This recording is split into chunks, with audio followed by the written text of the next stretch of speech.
You have two choices. Die knowing you were raised to be eaten, or live a life being a loving mother and sacrificing your own children. Isabella is my favorite villain. Watching The Promised Neverland, the show gave me mixed feelings about her. In the beginning, I despised her. I wanted to know what was going on in her head. Why was she doing this? Why sacrifice and kill children? But in the end, I felt for Isabella. But yet, I was still angry at her. There was this type of force that gave me mixed feelings and complex feelings about this character, about Isabella. In the beginning, she seems kind, but I knew something was wrong with that smile. Something didn't sit right. Her presence was what made the show great. It was like she was always watching. She made me fear for the loving protagonist of the story. She always kept me on the edge. I was rooting for her downfall. But when Krona revealed that Norman and Emma, they were just like them when they were little, I needed to know Isabella's story. When we finally see her story, she was just like Emma, but also like Norman. She was loving of her siblings. As a young child, her smile felt real. I started to care for her. She was loving of her siblings and was curious of to what was beyond the walls. When her friend that she holds very dear goes away, I felt bad.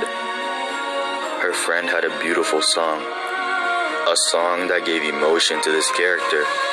The thing that felt real.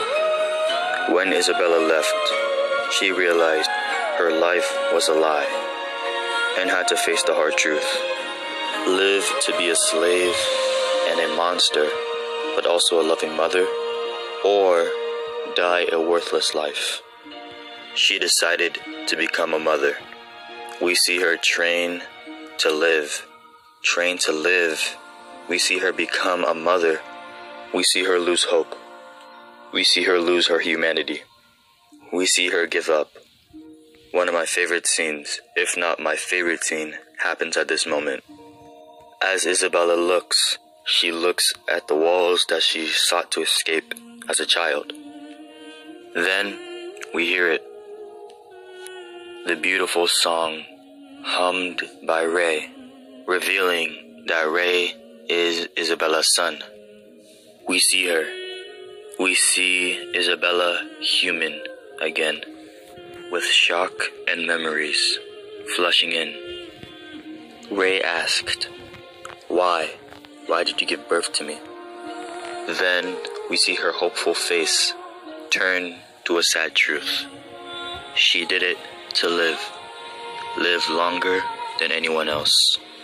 But the thing is, she wasn't living, in my opinion. When Norman asked the question, "Are you happy?" we see her human face. We see her by surprise.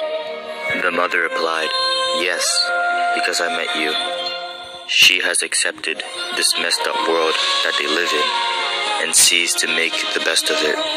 I feel horrible for Isabella. She has to let go of the intention of saving her children, or else she will die. She hid behind a smile.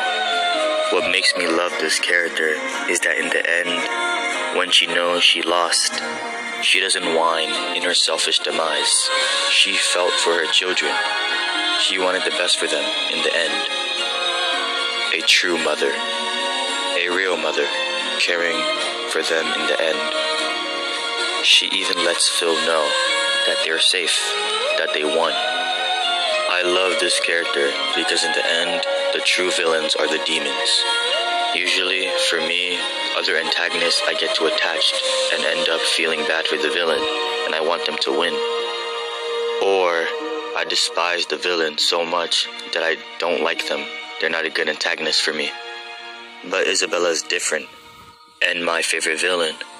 I want the kids to escape from her, and I want her to lose, but I also feel bad for her, and I understand her. I just pray in season 2 she gets the redemption arc that she deserves.